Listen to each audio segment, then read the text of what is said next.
మీరే బ్రాంచ్? నేను పిహెచ్డి తెలుగులో చేస్తున్నాను. తెలుగు. ఓకే. అయ్యా రేవంత్ రెడ్డి ప్రజాపాలన అంటే ఇదేనా? మీకు ఎవరు ఓట్లు వేశారో ఒకసారి ఆలోచించండి. పూర్వం నీకు వ్యతిరేకంగా అంటే మీకు వ్యతిరేకంగా పోరాటం చేసిన వ్యక్తుల మీద ఇప్పుడు కేసులు వేస్తున్నారు అంటే దీన్ని గమనించాలి. ఇంతకుముందు బీఆర్ఎస్ ఉన్నప్పుడు ఆయంలో మీరు ఎన్ని విమర్శలు చేశారు, అది బాగలేదు, ఇది బాగలేదు అన్నారు. ఇప్పుడు మరి విద్యలో మీరు విద్యార్థులకు న్యాయం చేయాలి, కానీ మీరు విద్యకి ఇప్పుడు ఎందుకు వ్యతిరేకంగా పోరాటం చేస్తారు? ఒకసారి ఆలోచించాలి.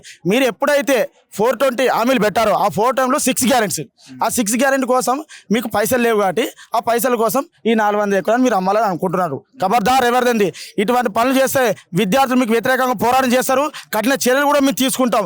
వెంటనే మా మీద స్పందించాలి. వెంటనే ఇక్కడ వచ్చిన బులేజర్లను వెంటనే పోలీసులను వెనుక తిప్పి పంపాలని మేము మనస్ఫూర్తిగా కోరుకుంటున్నాం.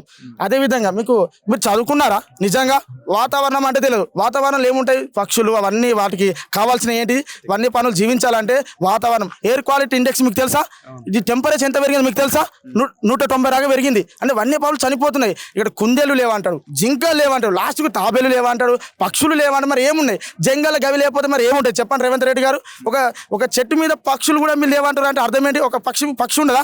జంగల్లో పక్షులు ఉండయా? మరి ఏముంటాయి చెప్పు? మీరు ఇక్కడ రియల్ ఎస్టేట్ దందా చేస్తారా? మాకు అర్థమైంది ఏమంటే, దీన్ని బట్టి అర్థమైంది ఏమంటే మీరు మొత్తం రియల్ ఎస్టేట్ దందా చేస్తారు. ఇక్కడ 400 ఎకరాలు మీరు అమ్మాలని అనుకుంటారు. మాకు అర్థమైంది.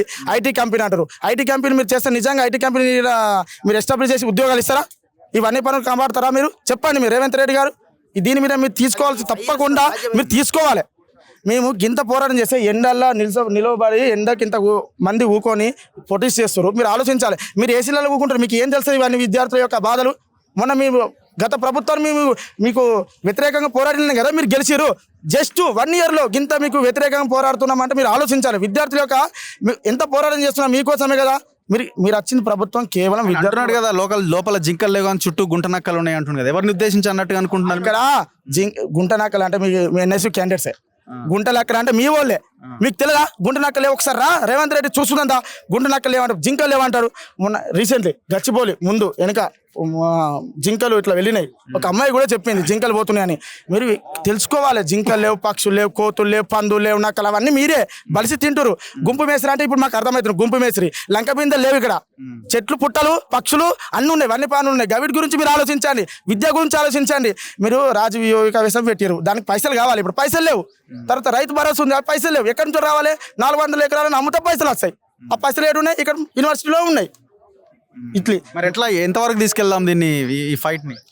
మేము ఇక్కడ ఉన్న విద్యార్థులందరూ కలిసి ఈ విధంగా మేము ప్రొటెక్ట్ చేస్తాం. అతను తగిన విధంగా మేము ఆయనకు చెప్తాం.